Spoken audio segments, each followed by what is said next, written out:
Hello friends, मैं engineer Dinesh. दोस्तों, जब हम बिजनेस इकोनॉमिक्स एंटरप्रेन्योरशिप की बात करते हैं इस चैनल पे, of course there is no doubt that the main issue is employment generation, but at the same time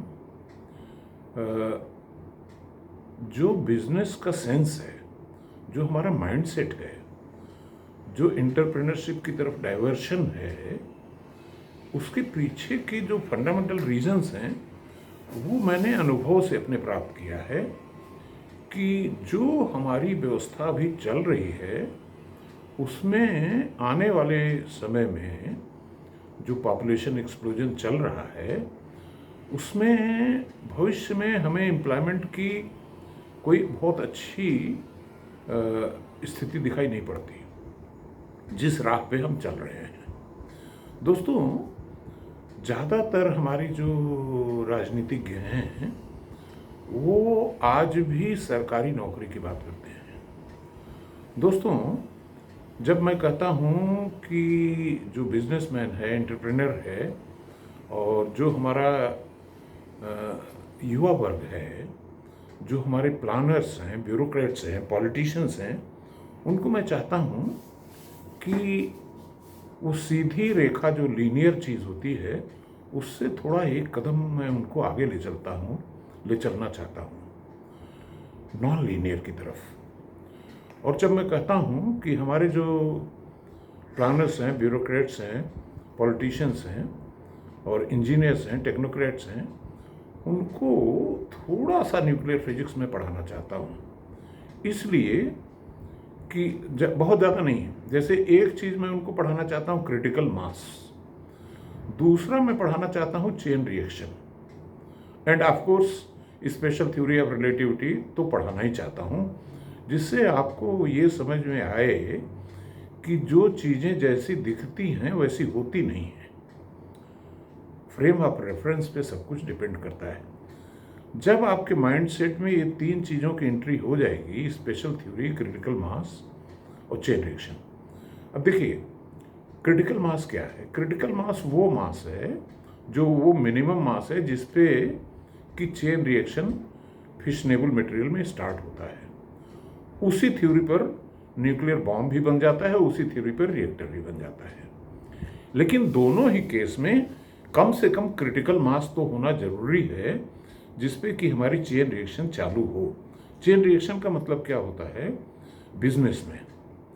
chain reaction का मतलब ये होता है कि जैसे एक प्राइवेट बस ऑपरेटर है, वो एक बस खरीदता है, कुछ दिनों में उसके पास 2 बसें हो जाती हैं, फिर 3-4 बसेस हो जाती हैं, पूरी इफ़िशिएंसी के साथ वो चलाता है, बसों की एक पूरी चेन बन जाती है उसके पास।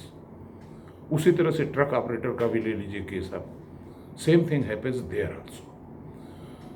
लेकिन जो सरकारी बस सेवा है हमारी, उसको आप देखिए कि उसमें हमने ड्राइवर को भी तनख्वाह दिया, कंडक्टर को भी दिया, इंस्पेक्टर भी लगा रखा है, फिर भी वो सेक्टर और पैसेंजर्स की कोई कमी नहीं है। जिस देश में 140 करोड़ की जनसंख्या हो और सड़क पे लोग जो है साधन खोज रहे हों, तो पैसेंजर की तो कमी है नहीं, कमी हमारे संचालन में है।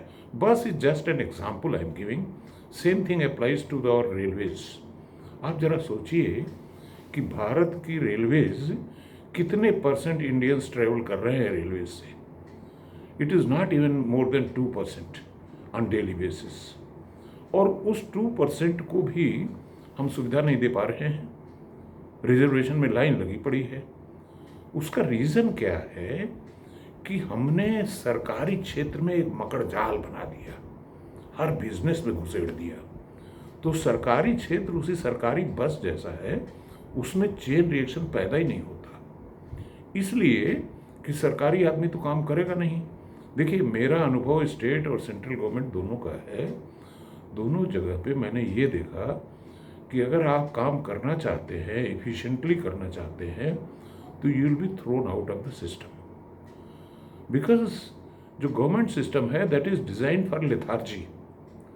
आप किसी भी चीज़ पे देख लीजिए उसका अच्छा, दूसरी चीज़ मैं आपको बताऊं कि मैं ये क्या कह रहा हूँ कि हम लोग दिशा भटके हुए हैं, एम्प्लॉयमेंट नहीं जनरेट कर पाएंगे। दोस्तों, मैं पिछले 15-20 सालों का स्टार्टअप इंडिया देख रहा था कि कौन कौन सी इंडस्ट्रीज़ चालू हुई हैं इस देश में जो ठीक ठाक चल भी रही हैं। तो उसमें जितना भी मैं देखा सब आईटी बेस, या तो फिनटेक है या एडटेक है या ओला है, something like that, based on information technology. जो हमारे फंडामेंटल सवाल हैं रोटी कपड़ा और मकान वाले, उससे रिलेटेड कोई स्टार्टअप हमको दिखता ही नहीं पिछले 15-20 सालों में। अब देखिए, टाटा, बिरला और इवन अंबानीज, अडानीज, इन लोगों ने इंफ्रास्ट्रक्चर पे काम किया, लेकिन अब जो नया स्टार्टअप आ रहा है वो सब का सब डेटा पे, कोई भी चीज़ क्रिएट करने पे, मैन्युफैक्चर करने पे, एग्रीकल्चर की दशा दिशा सुधारने पे, इस पे कोई एंटरप्रेन्योर आ ही नहीं रहा है। कारण कि हमारे सिस्टम में एक ऐसी लेथार्जी घुस गई है कि कोई आदमी स्ट्रगल और मेहनत से पैसा नहीं कमाना चाह। हर आदमी ये सोच रहा है कि how to find the easy money. तो माइंडसेट हम इस तरफ ले जाना चाहते हैं। एक तो पहली चीज़ कि थोड़ी सी न्यूक्लियर फिजिक्स पढ़ें, माइंडसेट चेंज हो। दूसरी चीज़, जो हमारे फंडामेंटल सेक्टर्स हैं, अब जैसे कृषि को ही आप ले लीजिए, तो कृषि क्षेत्र, बचपन में हम लोग पढ़ाया जाता था कि भारत एक कृषि प्रधान देश है। हमको बहुत दिनों बाद पता चला कि भारत विश्व का सबसे बड़ा एरेबल लैंड वाला देश है, जहाँ पे कृषि योग्य भूमि और साथ में 3 सीजन, दुनिया में सबसे ज़्यादा यहाँ पे खेती की सुविधा है। लेकिन हमारे वैज्ञानिक, हमारे इंजीनियर्स, हमारे प्लानर्स इस पे कोई काम नहीं किए। एक बार वो ग्रीन रिवोल्यूशन आई जरूर, लेकिन ग्रीन रिवोल्यूशन का दुष्प्रभाव ये रहा कि इतना केमिकल हमने घुसेड़ दिया कि हमारा फूड ग्रेन, हमारा वेजिटेबल, हमारा लाइव स्टॉक एक्सपोर्ट लायक रह ही नहीं गया, क्योंकि उसमें इतनी इम्प्योरिटी डाल दी केमिकल की हमने। तो अब जो काम करना, फूड प्रोसेसिंग ले लीजिए आप सोचिए कि हमारे यहाँ की सब्जियाँ सीजन में जो पैदा होती हैं, कुछ दिन बाद वो पेरिश कर जाती हैं।